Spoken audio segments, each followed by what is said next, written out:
This channel does not promote any violent, harmful, or illegal activities. All content provided by this channel is meant for an educational purpose only. BJP নেতাদের চোখ উপড়ানোর হুমকি আব্দুর রহিম বক্সি। পরিযায়ী শ্রমিক ইস্যুতে ফের বেলাগাম মালদা জেলা তৃণমূল সভাপতি। যে চোখে বাঙালি ও বাংলাদেশিদের এক করে দেখছে বিজেপি, সেই চোখ উপড়ে নেবেন তৃণমূল কর্মীরা। হুমকি আব্দুর রহিম বক্সির।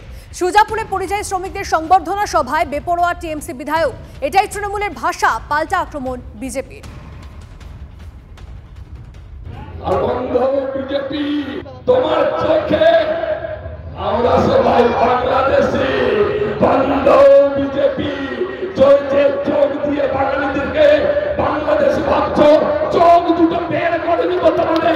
এটা তোমরা জেনে রাখো, বন্ধ করে দেওয়া হবে যাতে তোমরা বাংলাদেশি ভাবতে না পারো। এটা জেনে রাখো বন্ধু বিজেপি, হুঁশিয়ার করে দিচ্ছি তোমাদেরকে। ওদের চোখ দিয়ে ওরা দেখতে পাচ্ছে যে সমস্ত বাংলা যারা কথা বলে তারা বাংলাদেশি। সেই জন্যই বলেছি যে চোখই থাকবে না যাতে তুমি বাঙালিকে বাংলা হিসাবে দেখতে চাও, চোখটা তুমি উপরে ফেলে দেওয়া হবে। এটা হিংসাত্মক কথাবার্তা কিনা আমি জানি না। ওদের বাঙালিদের দেখলেই বাংলাদেশি বলে ঘোষণা করে দিচ্ছে। আমির হচ্ছে তার জলজান্ত উদাহরণ। আব্দুর রহিম বক্সি কিছুদিন আগে নিশ্চয়ই আপনাদের মনে থাকবে যে বিজেপি যারা করে তাদেরকে বাংলাদেশে পুশব্যাক করার কথা বলেছিলেন। তা নিয়েও হয়েছিল বিতর্ক। শুনুন।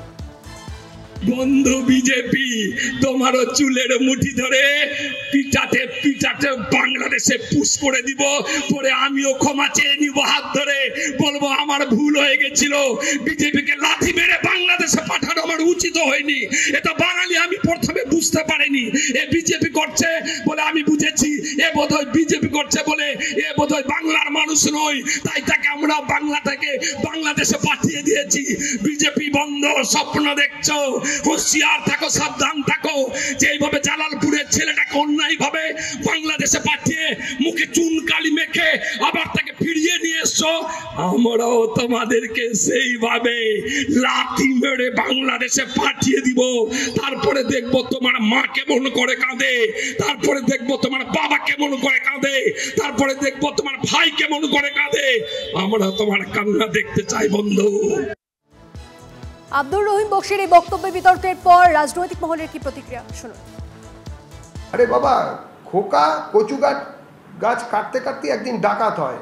আজকে সাধারণ বিজেপির কর্মীকে বলছেন, কালকে যার নামের আগে আব্দুল নেই সেরকম তৃণমূল নেতাকেও বলবেন। আর তারপরে এই আব্দুলরা সারা বাংলার সবাইকে বলবে যাতে এটা পশ্চিম বাংলাদেশ ত্বরান্বিত করা যায়, পশ্চিম বাংলাদেশ হিসেবে। ইসলামিক রিপাবলিক অফ পশ্চিম বাংলাদেশ সবার যা যা চেষ্টা, যা যা উপকরণ সবই তো তৃণমূল কংগ্রেস নিয়ে এসেছে, আর একটুখানি বাকি। ওই জন্যই তো লিখেছে এগিয়ে বাংলা। এই গরম গরম বক্তৃতা এবং এই ফালতু ননসেন্স কথা, এর মাঝখানে রুটি রুজির সমস্যা, 100 দিনের কাজের সমস্যা, আবাস যোজনার দুর্নীতি, এই সবটা চাপা পড়ে যাবে বলে পরিকল্পিতভাবে স্ক্রিপ্টেড হিসেবে এখন থেকে পরবর্তী নির্বাচন পর্যন্ত এই ধরনের উন্মত্ততার কথা, এই ধরনের জিগির, এই ধরনের বেফাস মন্তব্য এগুলো তৃণমূল বিজেপির নেতারা করতে থাকবেন। এই ধরনের ঘটনা কখনোই আমাদের সংস্কৃতির বিষয় নয়। মমতা বন্দ্যোপাধ্যায় বারবারই বদলা নয় বদল চাই বলেন এবং মমতাদি রবীন্দ্রসঙ্গীতই বাজান।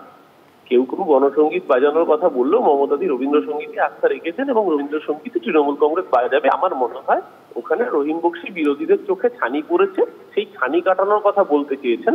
উনি আক্ষরিক অর্থে বলেছেন না শব্দগত অর্থে বলেছেন না ভাবগত অর্থে বলেছেন সেই বিষয়ে না ঢুকো এই ধরনের বক্তব্য দল নিশ্চয়ই ইন্ডোর্স করবে না, কিন্তু আমার মনে হয় বিরোধীদের ছানি কাটানোর উদ্দেশ্যে উনি এই কথা বলে থাকলেও থাকতে পারেন। এসআইআর বিরোধিতার তীর এবার সরাসরি মুখ্য নির্বাচন কমিশনারের দিকে। ভোট চুরির অভিযোগে সংসদের সামনে বিক্ষোভ ইন্ডিয়া জোটের। ব্যানারে মুখ্য নির্বাচন কমিশনারের ছবির পাশে ভোট চোর লিখে স্লোগান। দুধে জল মিশিয়ে প্রতীকী প্রতিবাদ বিরোধী সাংসদদের।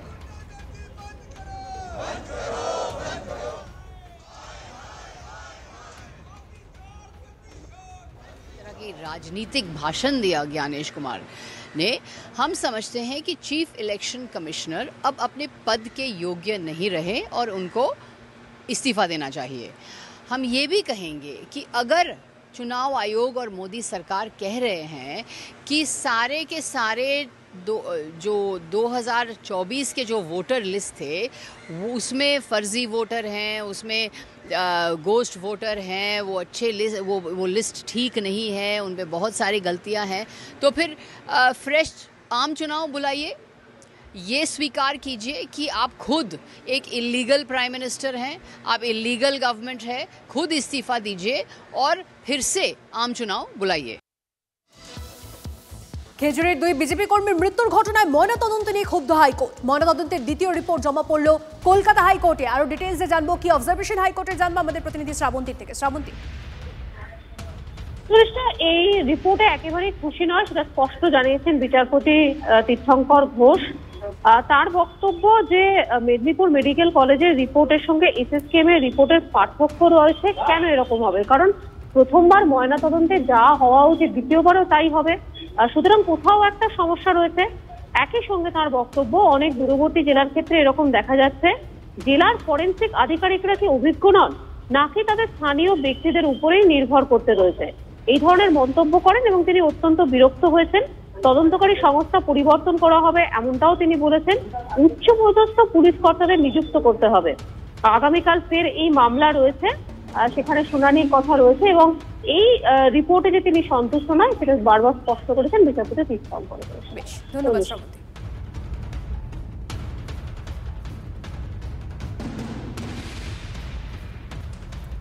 প্রধানমন্ত্রী আরজি মানল না, বিরোধীরা উপরাষ্ট্রপতি পদে প্রার্থী ঘোষণা ইন্ডিয়া ব্লকের। সুপ্রিম কোর্টের অবসরপ্রাপ্ত বিচারপতি বি সুদর্শন রেড্ডিকে উপরাষ্ট্রপতি পদপ্রার্থী ঘোষণা ইন্ডিয়া ব্লকের। দক্ষিণী রাধাকৃষ্ণনের বিরুদ্ধে দক্ষিণী সুদর্শনী তাস বিরোধীদের। ইন্ডিয়া ব্লকের উপরাষ্ট্রপতি প্রার্থীকে আপের সমর্থন নিশ্চিত করতে আসরে তৃণমূল নেত্রী। মমতার নির্দেশে কেজরিওয়ালের সঙ্গে সাক্ষাৎ ডেরেকের, তারপরই ইন্ডিয়া ব্লকের উপরাষ্ট্রপতি প্রার্থীকে সমর্থন ঘোষণা আপের। Shri B Sudershan Reddy garu is one of the India's most distinguished and progressive jurists. हम सभी पार्टी मिलके एक कॉमन कैंडिडेट को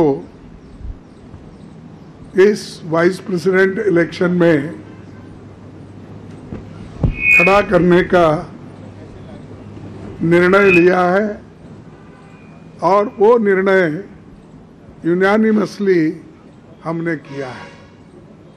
मुझे खुशी होती है कि सभी अपोजिशन पार्टी एक होकर एक नाम पे अगर मिल के लड़ने के लिए तैयार है तो ये बहुत बड़ा अचीवमेंट डेमोक्रेसी का और लोकतंत्र का है।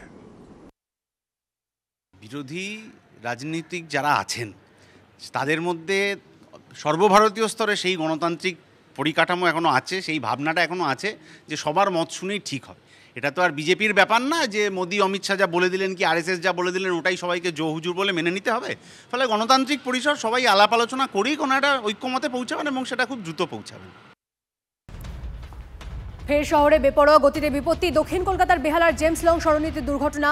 বেহালার দিক থেকে ঠাকুরপুকুর যাচ্ছিল 4 চাকার লাল গাড়ি।